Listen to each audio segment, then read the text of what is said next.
I didn't vanish because I stopped loving my daughter. I vanished because I finally understood what she had chosen. It was a quiet Tuesday, the kind of day where the house feels too clean and too empty. I had just poured my coffee when I saw the envelope on the kitchen table. No note. No, Dad, we need to talk. Just my name written in my daughter's handwriting. The same neat letters she used in grade school when she wanted to make me proud. Inside was a printed payment plan. Not a hospital bill, not a mortgage, not a school loan, a debt schedule with my daughter's signature at the bottom. And beside it, in smaller writing, her husband's name, Logan. I stared at the numbers until they stopped looking real. They were so big my mind refused to hold them. And then I saw one line that made my chest tighten. Collateral, personal guarantee from family assets if required. Family assets. That meant me. I read it again, slower, like reading it slower could change what it said. My hands started to shake. Not the dramatic kind you see in movies, just a small tremble, like my body was trying to warn me before my heart could catch up. My daughter, Emma, had put our name on the line. Our home, the small savings I built over decades, the life I promised her mother I would protect even after she passed away. And she did it without telling me. I picked up my phone and called her. 1 ring, 2, 3. She answered with a voice that sounded bright, almost too bright. Hi, Dad. Everything okay? I swallowed hard. Emma, what is this? Silence, just for a beat. Then she laughed softly like she was trying to smooth the air. Oh, that. Logan and I are handling it. It's temporary. Temporary? I said, Emma, this says family assets. This says my house can be touched. Dad, she whispered, and I heard it, fear hiding under the calm. Please don't start. Don't start. Like I was being dramatic, like I was the problem. I stepped toward the window and looked outside of my yard. The old tree I trimmed every spring, the porch swing her mother loved. I felt like I was looking at my own life through glass. Is Logan here? I asked. She hesitated. He's out. Then put him on speaker when he comes back. We're talking.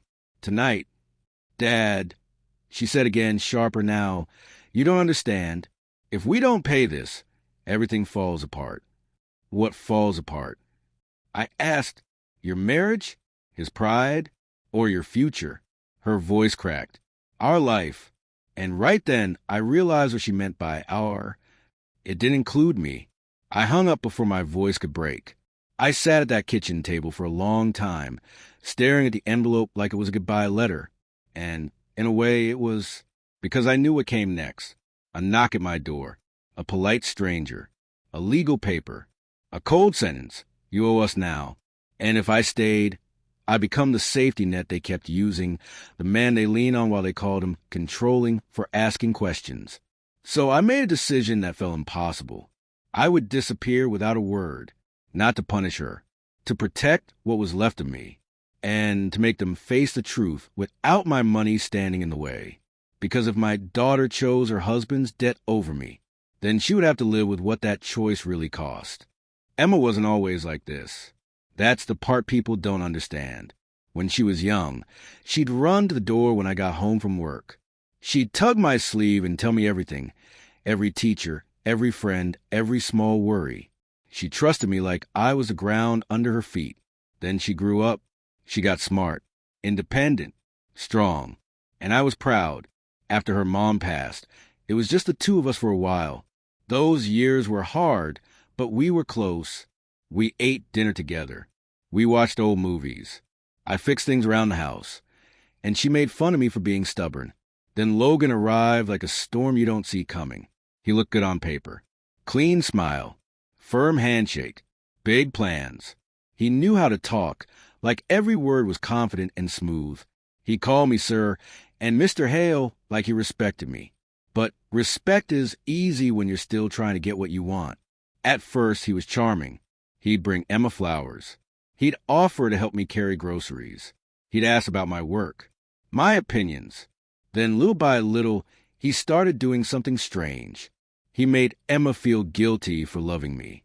If she came to have dinner with me, he'd act quiet afterward, if she helped me with something. He'd say things like, "I guess I'll just handle everything alone." Not shouting, not obvious, just small emotional pressure, like a thumb slowly pressing down on a bruise. I saw it, but I didn't want to believe it. I told myself Emma's grown. She'll handle it. Then they got married, and the money talk began. It started with, "Can we borrow a little?" Then Logan's business is between deals. Then it's just a timing issue. I helped because I'm her father, because her eyes looked tired, because she said, "Just this once." But just this once kept coming back wearing different clothes. One time, I asked Logan directly, "What's the plan? What are you doing to fix this?" He smiled like I had asked a cute question. "Mr. Hale, you worry too much. Debt is normal. It's leverage." Leverage. I didn't like that word. It sounded like a tool that could snap your fingers if you held it wrong. Emma started defending him in a way that didn't sound like her. "Dad, you don't get how business works. Dad, you're old school. Dad, you're making this bigger than it is." Old school, as if being careful with money was some outdated hobby. Then came the night she said something that never left me. We were in her apartment.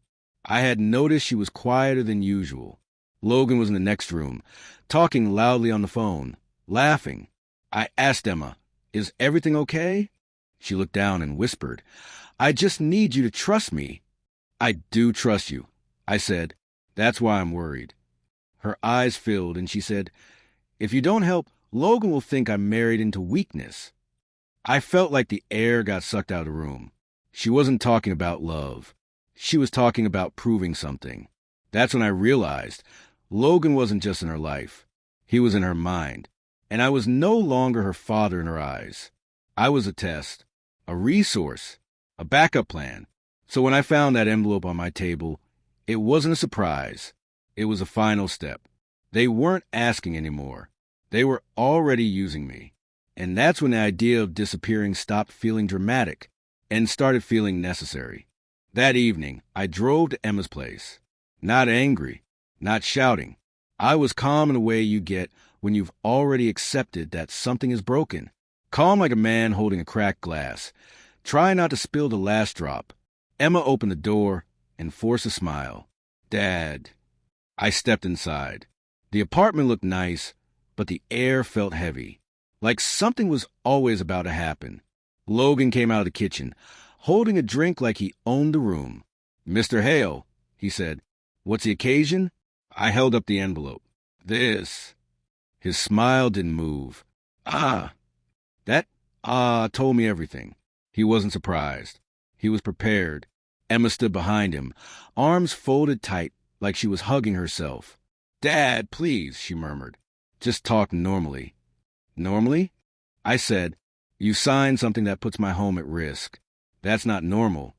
Logan took the paper from my hand and glanced at it like it was a menu. "It's a standard guarantee," he said. "Just paperwork. It doesn't mean anything if we handle it." I looked at Emma. "Did you understand what you signed?" She nodded too fast. "Yes." "Did you read the part about collateral?" "Yes." "Did you tell me?" She flinched. I was going to.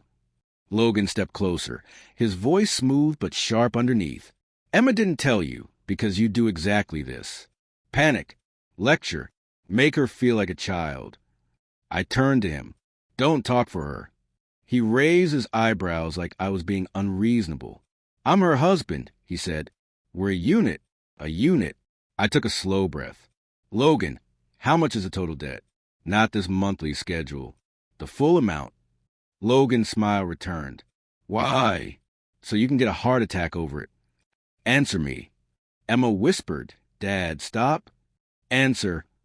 I repeated, still calm, but my voice harder now. Logan leaned back against the counter like a man at a party. "All right, it's complicated." Complicated. Another word people use when they don't want to say the number out loud. I stepped closer. "Is it under 50,000? Logan didn't answer. "Under 100? Emma's face went pale. I felt something cold move through my chest. I didn't need his words. I could see the truth on my daughter's face. "Emma, I said softly, "How bad is it?" Her lips trembled. "Please don't make me say it." That broke me more than any number. Logan sighed like he was tired of the conversation. "Look," he said, "I have investors.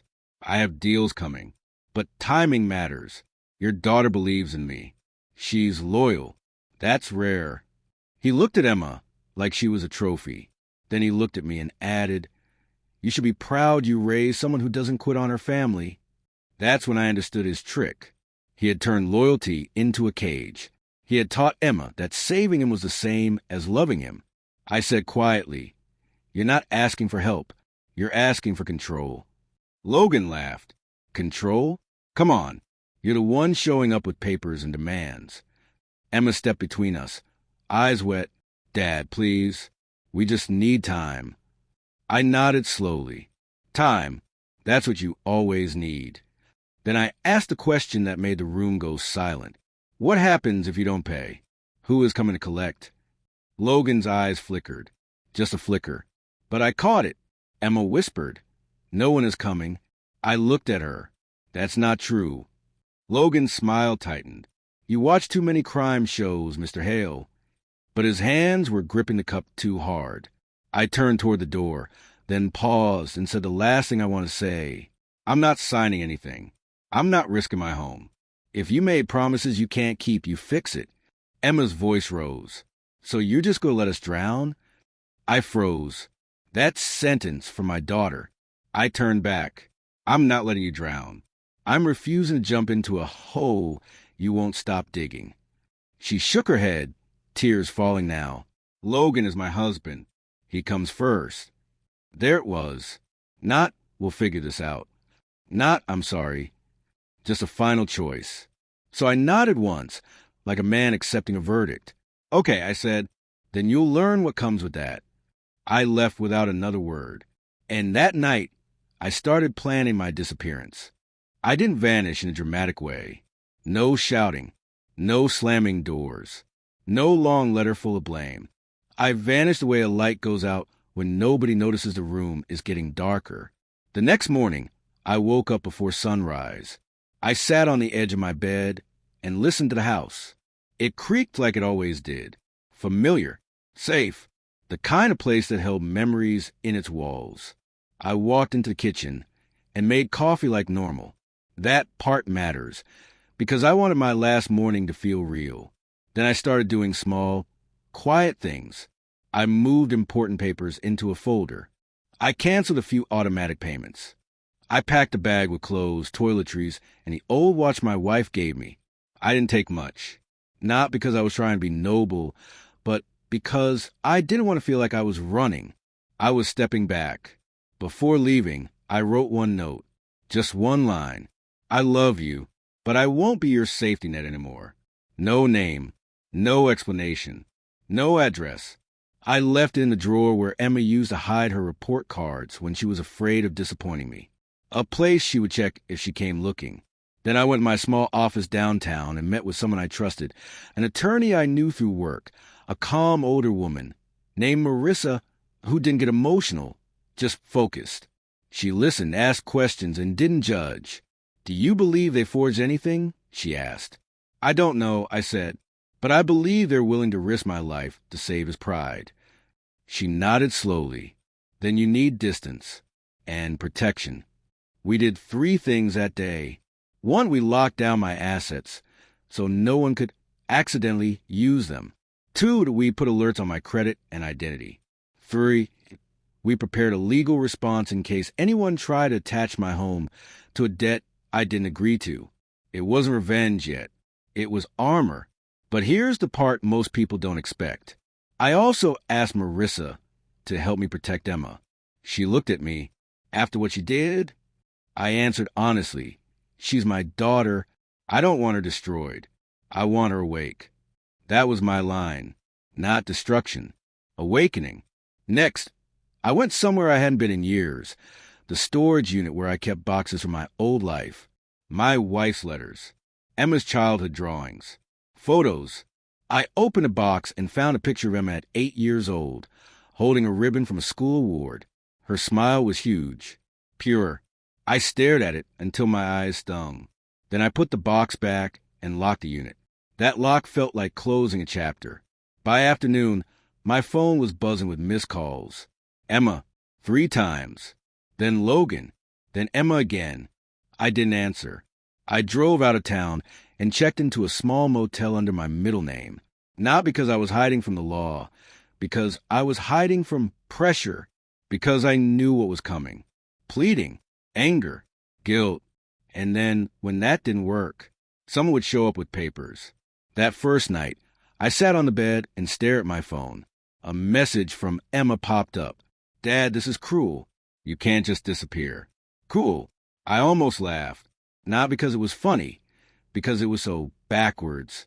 I had spent my whole life being present, fixing, paying, saving, protecting. And the one time I stepped away, she called it cruel. Then another message came, but this one was from Logan. Short, cold, answer the phone. We need you. Not are you okay? Not please. Not we're sorry. Just we need you. That was when I knew disappearing was the right move, because they weren't missing me. They were missing what I could provide. And in that lonely motel room, I asked myself a question I hadn't asked before. If my own daughter can't see me as a person, what will it take to make her see? I didn't know the answer yet, but I knew this. My vanishing wasn't the end. It was the beginning of a plan to let the truth rise, without me standing in front of it, blocking it like a shield. For the next few days, the calls kept coming. At first, it was Emma, voice messages that sounded like panic wrapped in anger. Dad, where are you? Dad, you're scaring me. Dad, please? Logan is freaking out. Then it shifted. The tone changed. It became less about me and more about the situation. Dad, we just need you to talk to someone. Dad, can you just sign something and we'll fix it later? Dad, this isn't the time to be stubborn. Stubborn. That word again. Like my boundaries were a personality flaw. Then, on the 4th day, I got a voicemail from a number I didn't know. A man's voice. Calm, polite, and somehow worse because of it. Mr. Hale, this is regarding an outstanding matter connected to the guarantee on file. Please return our call within 24 hours so we can resolve this smoothly. Connected to the guarantee on file. My stomach turned. So it was real. Someone was coming. I called Marissa immediately. She didn't panic. She just said, forward the voicemail. Don't respond to them directly. And do not sign anything. Not even a temporary document. That night, I sat in my motel room and listened to the rain hit the window. I thought about Emma as a little girl. The way she used to fall asleep on my shoulder. The way she'd say, you always know what to do, Dad. And now she was calling me stubborn because I wouldn't take on her husband's mess. Part of me wanted to storm back into her apartment and drag her out of whatever spell she was under. But I knew that wouldn't work. Because if you try to pull someone out of a lie too forcefully, they cling harder to it. They defend it like it's their own skin. Emma needed to see. So I did something I never thought I'd do. I stopped being the rescuer. Instead, I became the quiet witness. I started gathering information, not hacking, not spying in some illegal way, just listening, observing, using what was already in front of me. I reviewed every message they had sent over the last year. Every were short this month. Every just signed this. Every it's business. Patterns emerged.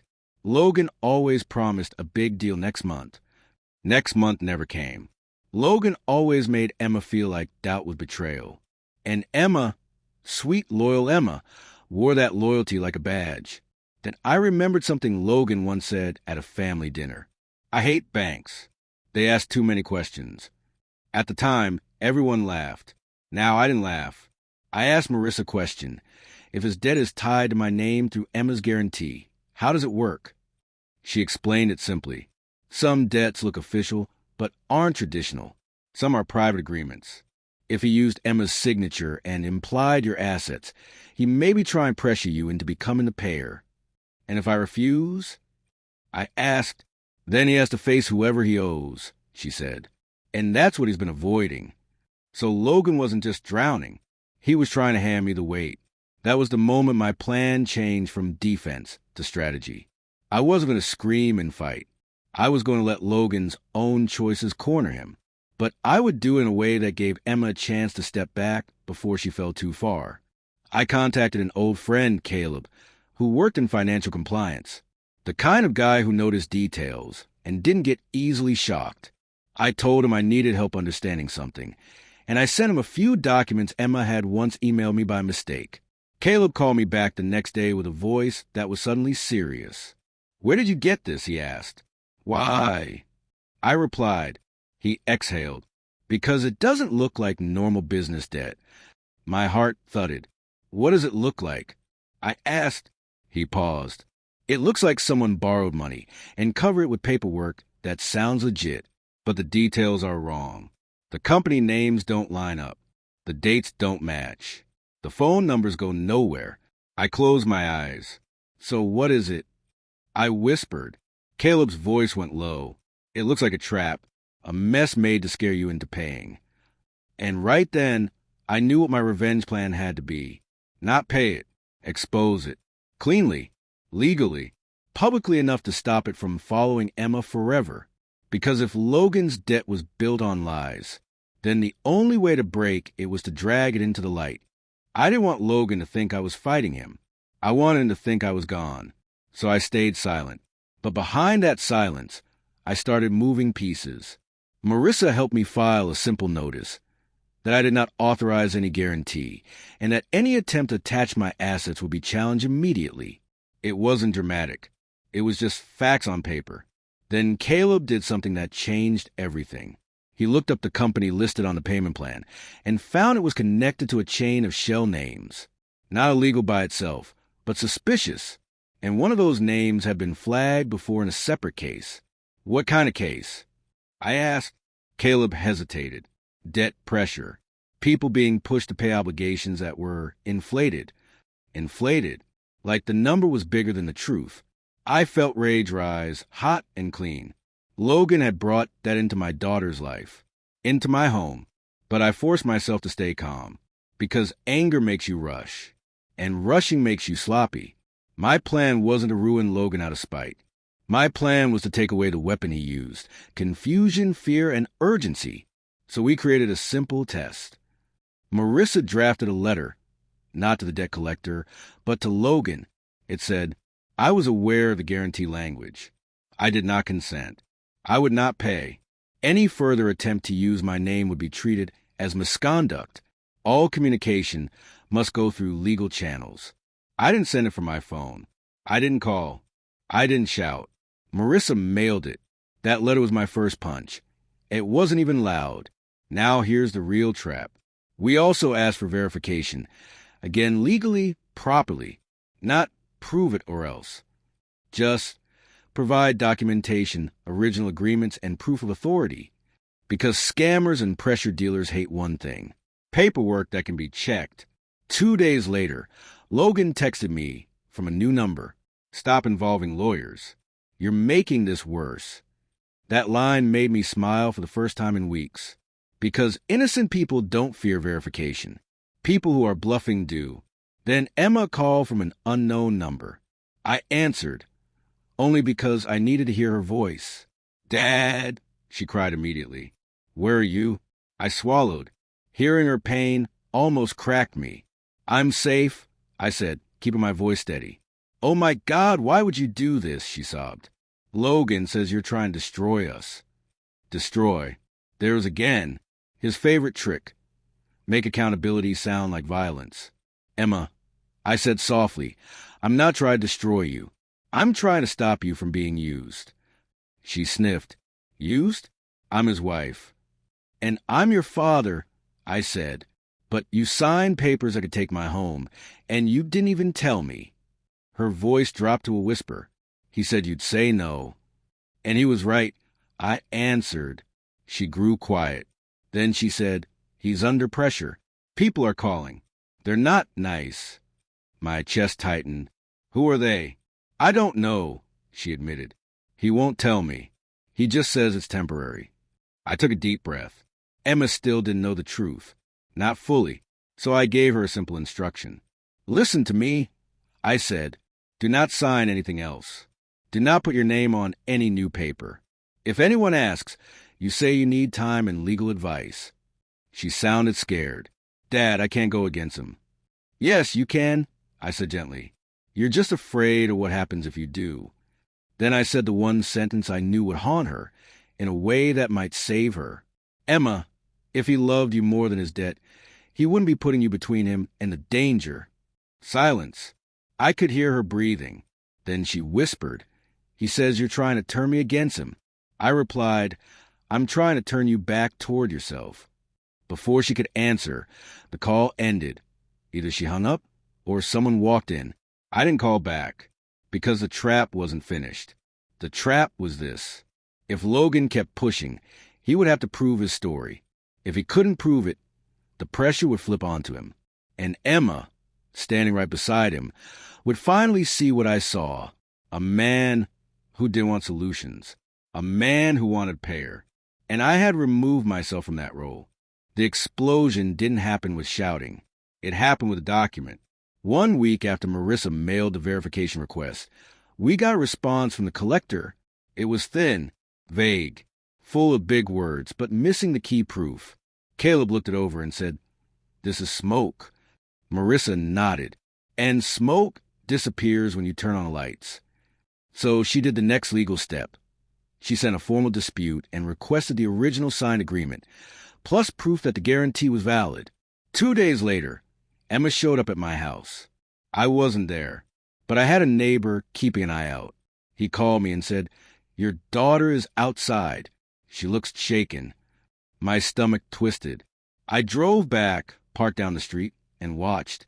Emma stood on my porch like she didn't know where to put her hands. She knocked, then knocked again. She looked over her shoulder like she expected someone to jump out. Then she sat on the steps and put her face in her hands. I got out of the car. She heard the gravel crunch and looked up. Her eyes were red, and her mascara had smudged like she hadn't slept. Dad, she said, voice breaking. I stepped closer, careful, slow. Emma. She stood and rushed into my arms like she was 8 years old again. For a second, I just held her. Then she pulled back and whispered, he lied. Those 2 words hit harder than any scream.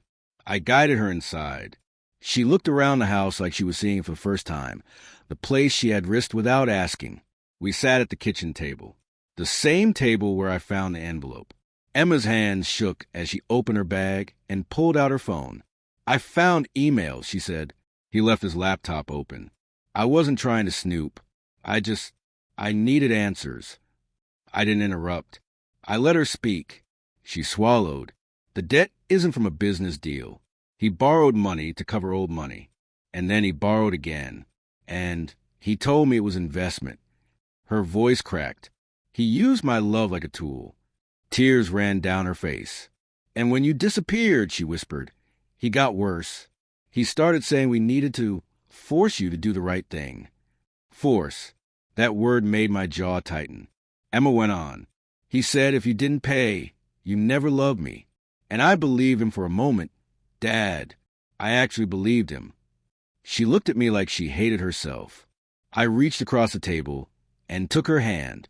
Emma, I said quietly, love doesn't demand sacrifice like that. Love doesn't threaten you with guilt. She nodded, crying. Then she showed me a message she had found on Logan's phone.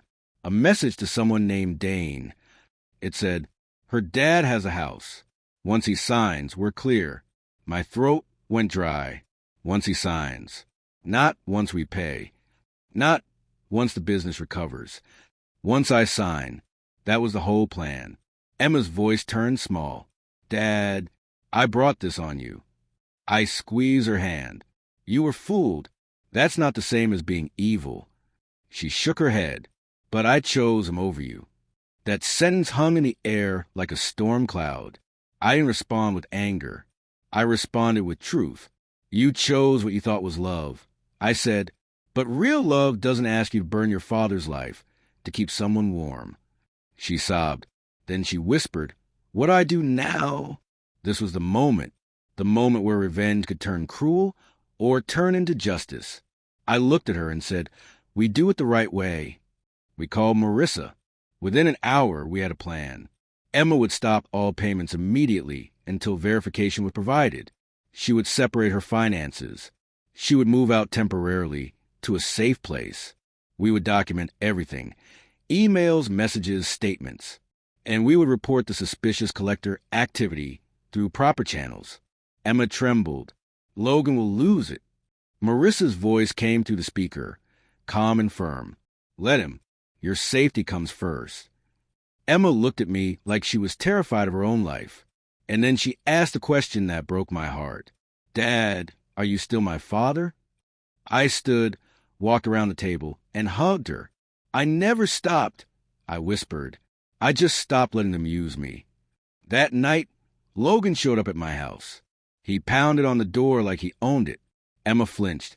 I opened the door and stepped outside, closing it behind me. Logan's face was tight, furious, but he tried to smile like always.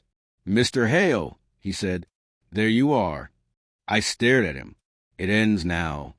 He laughed sharply. "You think you can just disappear and come back like a hero?" "I'm not a hero," I said. "I'm a father who refuses to be your exit plan." His eyes flashed. "Emma belongs with me." That sentence made my blood run cold. "Emma doesn't belong to anyone," I said. He stepped closer. "You're going to regret this." I didn't raise my voice. I didn't threaten him. I simply said, "We have everything." His smile slipped. "Everything. Messages." I said, "Emails. Proof that you plan to corner me." For the first time, Logan looked uncertain. Then he turned toward the door like he wanted to push past me. I stepped in front of him. "No," he hissed. "You're making her life worse." I answered, "No, I'm making her life real."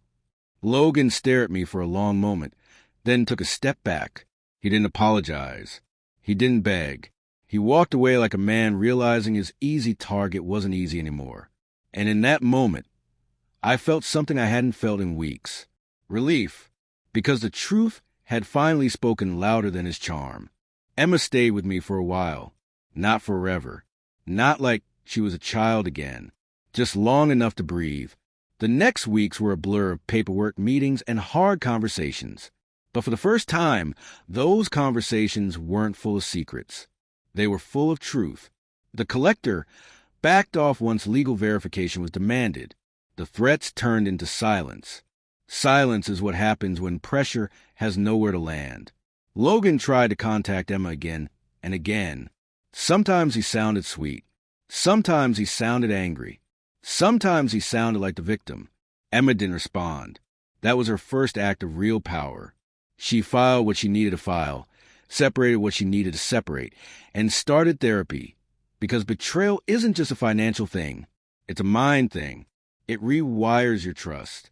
One evening, weeks later, Emma and I sat on the porch swing. The sun was going down, painting the sky the color of old fire. The kind of quiet you don't appreciate until you've lived through noise. Emma stared at her hands and said, "I keep thinking about the day you disappeared." I didn't answer right away. She continued, "At first, I was furious. I told myself you abandoned me. But really," she swallowed, "you abandoned the role he forced you into." I nodded. She looked up. "Why didn't you fight harder? Why didn't you just keep pushing me to see it?" I sighed. Because when someone is trapped, pressure from the outside can feel like another trap. I needed you to choose the truth, not just accept it because I said so. Emma's eyes filled again.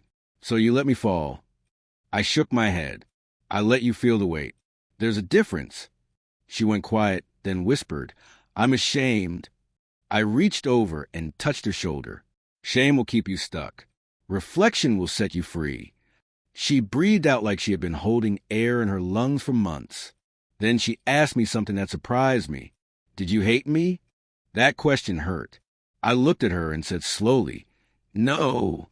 I hated what was happening. I hated the lie. I hated being treated like a wallet instead of a father. But I never hated you. Emma cried softly. I really thought being a good wife meant saving him at any cost. And now, I asked, She wiped her face and said, "Now I know being a good person means not sacrificing innocent people for someone else's mess." That was the moral, right there, spoken by her, not me. But there was one more thing I needed her to understand. I said, "Emma, love without boundaries turns into a chain. And people like Logan know how to tighten chains while calling it devotion." Emma nodded slowly. We sat in silence for a moment, listening to the distant sound of cars and the soft wind through the trees. Then she said, "So your disappearance was your revenge?" I thought about it. My revenge wasn't shouting. It wasn't humiliation. It wasn't hurting anyone. My revenge was refusing to be used. And that refusal forced the truth to show itself. So I answered carefully. It was my line in the sand, I said, and it was my way of making sure the truth didn't get buried under my money. Emma leaned her head on my shoulder, and for the first time in a long time, I felt like I had my daughter back. Not the version shaped by fear and guilt, but the real Emma. Before we went inside, she whispered, "I'm sorry, Dad." I kissed the top of her head. "I know," I said. "Now live like it." Because the lesson wasn't just for her. It was for anyone listening. Sometimes the people we love will choose the wrong thing. Sometimes they'll pick a person who drains them, lies to them, and calls it love. And when that happens, you have two choices. You can keep paying until you disappear inside your own life, or you can step back, set a boundary, and let reality do what your warnings couldn't. I vanished without a word, and the silence became the loudest truth in the room. Not because I stopped loving my daughter, but because I finally loved myself enough to stop being the sacrifice. And that's the kind of revenge that doesn't ruin you. It saves you.